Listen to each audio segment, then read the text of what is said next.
Hablamos hoy en La Reina Roja de dos universidades que están en dos puntas del mundo, pero que trabajan con objetivos muy similares. Se trata del DigiPen Institute of Technology y de la Royal Melbourne Institute of Technology. Se trata de dos centros de formación orientados a los aprendizajes politécnicos, pero que tienen elementos diferenciales.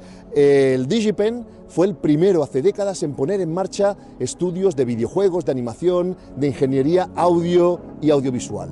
Un cambio para el momento que hoy sigue potenciándose en Redmond, Washington, y en Bilbao, España, donde están generando un nuevo tejido industrial.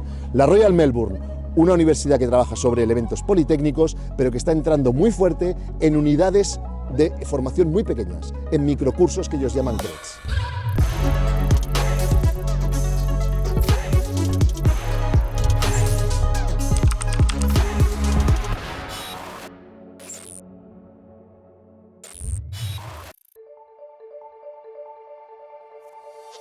El proyecto surge de una necesidad no cubierta. DigiPen Bilbao pertenece 100% a DigiPen Estados Unidos, como DigiPen en Singapur. En nuestro caso, yo trabajaba en el contexto de la Cámara de Comercio de Bilbao, en el que surge esta iniciativa. Abordábamos una reflexión estratégica para ver cómo coadyuvar a diversificar el tejido socioeconómico de nuestra provincia, y nos marcamos un objetivo ambicioso que era intentar crear un nuevo sector de actividad. Y nos centramos y optamos por el sector del videojuego porque recoge las principales características que, a nuestro modo de entender, cualquier economía intenta impulsar.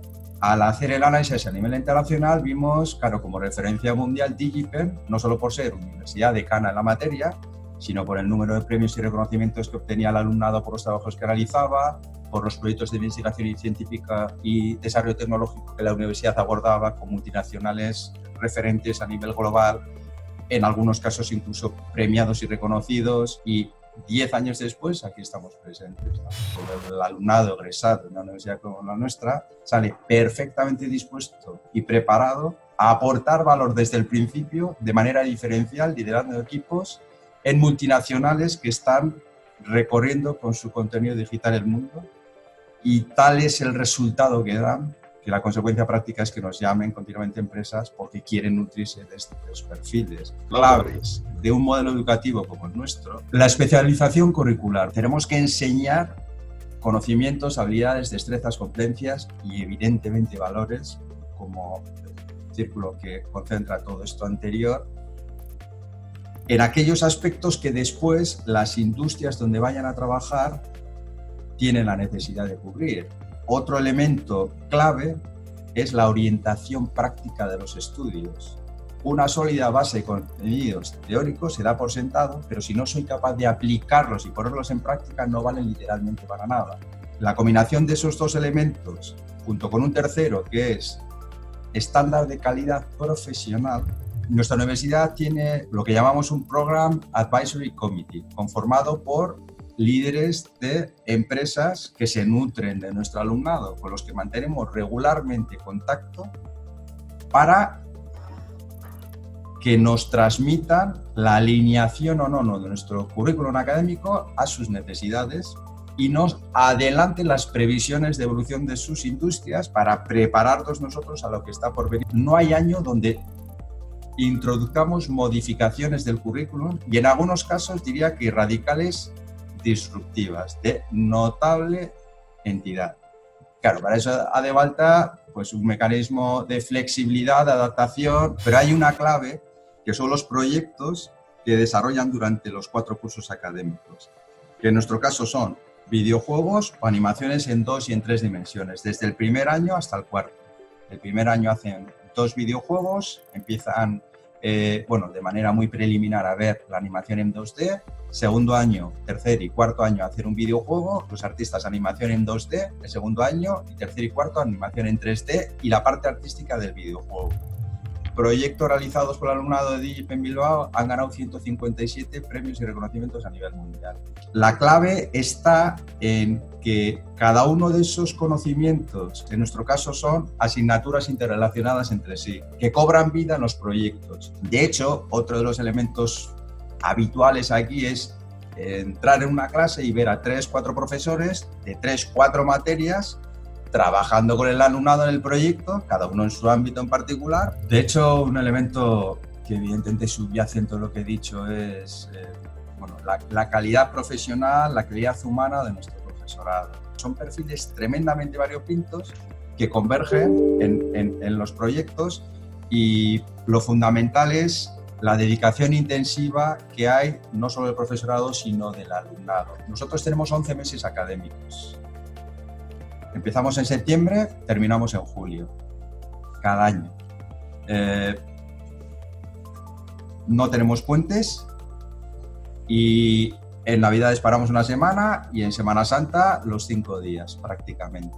El resto es trabajo, trabajo. Es decir, emulamos de alguna manera lo que comentaba anteriormente que te vas a encontrar en una empresa. Nosotros estamos ofreciendo el 100% de las clases presenciales. Estamos repitiendo hasta 3 veces algunas asignaturas por razones de máxima capacidad derivadas del distanciamiento social obligatorio.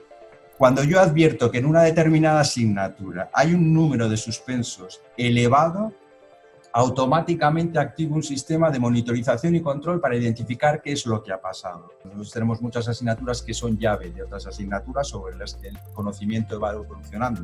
Eso es crítico. Si no has asentado debidamente la base, no te permitimos avanzar porque evidentemente heredas una carencia que al final va a aflorar. Entonces lo que hacemos es repetir esas asignaturas, sobre todo el primer año, donde hacemos un esfuerzo además de tutorización, de asesoramiento. En nuestro caso es evaluación continuada que se sustancia en asignaciones que tiene con carácter periódico, que forman parte de la nota. Cada 2 semanas mínimo tienes un feedback de cómo estás evolucionando para identificar dónde hay carencias y reforzar. Ahí volcamos un montón de recursos para acompañar debidamente al alumnado en su progreso académico.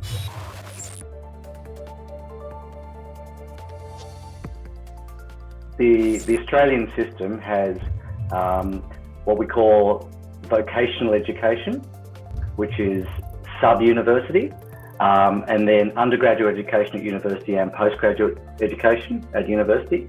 We have all 3 of those. We also have Pathway College that provides foundation studies and English language training.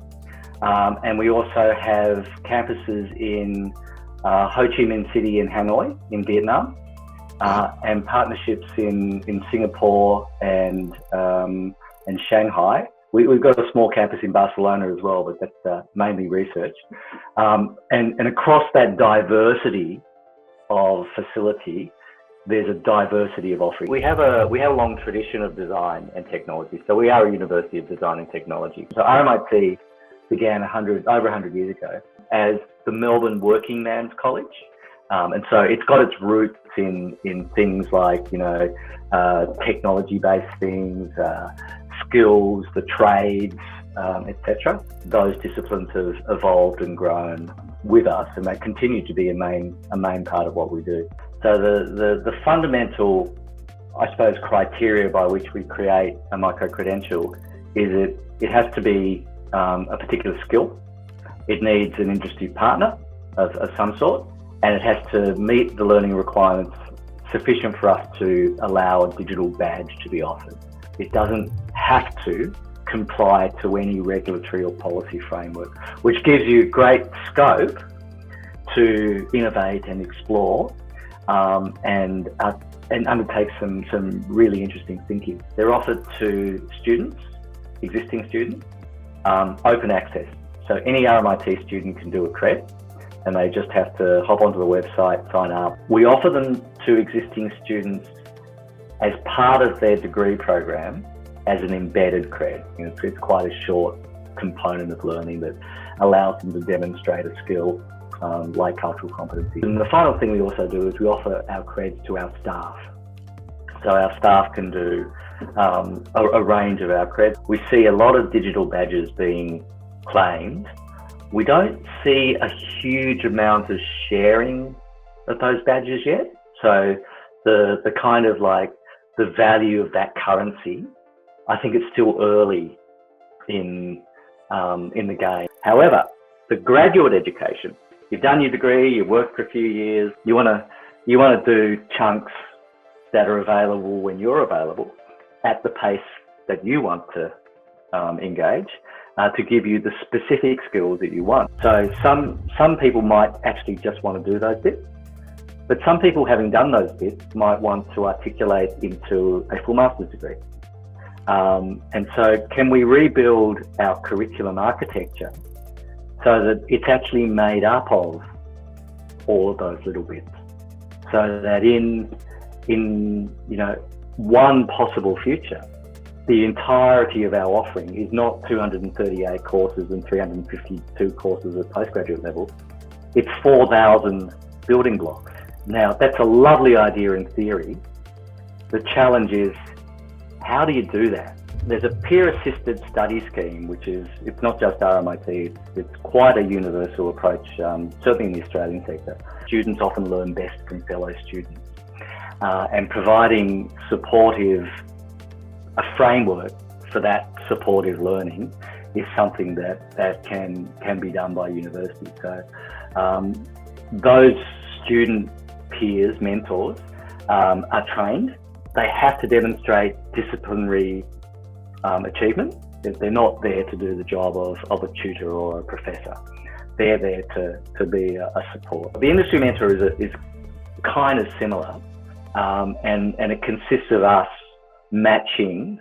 You start with alumni, but you also look at our industry partners. So we have a big work integrated learning program, and we have thousands of industry partners who we work with to provide learning in the workplace. And many people choose to give back to the university by being mentors.